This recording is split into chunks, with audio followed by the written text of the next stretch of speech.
Well, hi, my name's Eric Cartwright. I'm Executive Chef for Campus Dining Services here at the University of Missouri.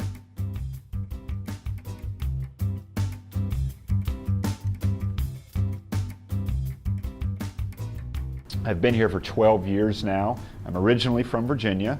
I studied culinary arts at Johnson & Wales University in Charleston, South Carolina, right after high school for a couple years. And I've been working in food service industry since I was 16 years old. So over 20, probably pushing 25 years. We'll just go with that.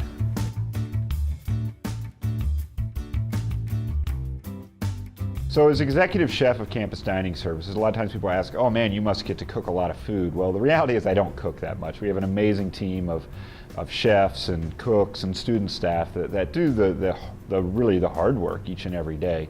What my role encompasses is kind of four main areas.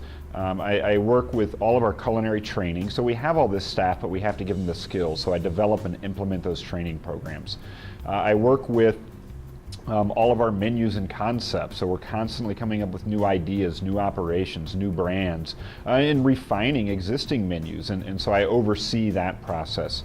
In order to do that, we have to have good ingredients, so I work with a lot of our vendors, a lot of local farmers I get to meet with and see about how their products can fit into our operations, so I spend a lot of time with that. And then lastly, I mentioned developing concepts and brands. I spend a lot of time with design teams.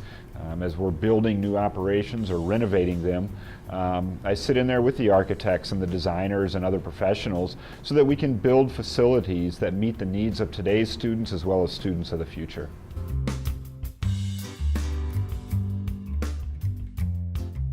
Any given day, it's one of the things I love about this job and being here at Campus Dining is every day is different. It could be one day we've got a special event going on, so I'm in the kitchen working with our teams, helping them understand new recipes.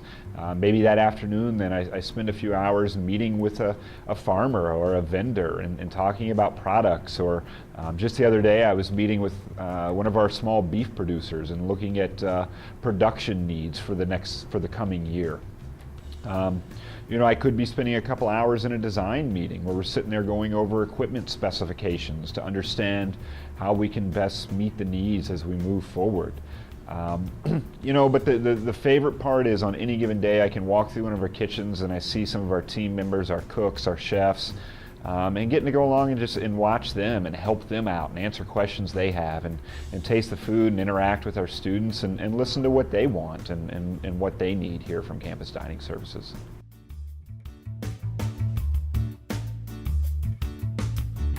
What made me want to become a chef? I think my mom. No, well, and I say that she was a fantastic cook, but cooking was not a passion for her. But I've enjoyed cooking ever since I was a small child. In fact, my mom talks about the time I was about 7 or 8 years old. The first time I ever made eclairs. I wanted to make them, and so I went in the kitchen, made pâte à choux. I didn't know what pâte à choux was, but made eclairs and the pastry cream to fill them.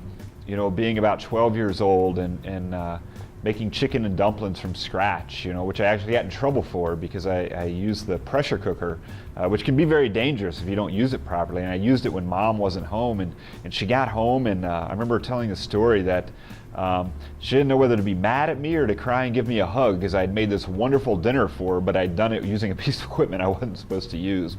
So it's just something I've always enjoyed doing. And as I was in high school and starting to get to my junior and senior year, it started to get to a point in time where my mom said, what are you going to do with your life? You kind of need to have a little bit of a plan here. And I happened to meet with a recruiter for Johnson & Wales University, and I said, that's it. This is where I want to go, and I've never looked back. And I can truly say that I'm blessed that I've never had a day of work because I love what I do.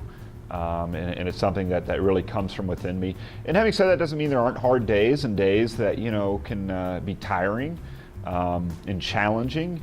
But I love food, and I love making it. I love helping others be successful and learning how to make it. And ultimately, food is something that we all connect to, and it can provide such comfort and bring people together from all walks of life. And if we can play some small part in that, then I feel like I'm doing the right thing.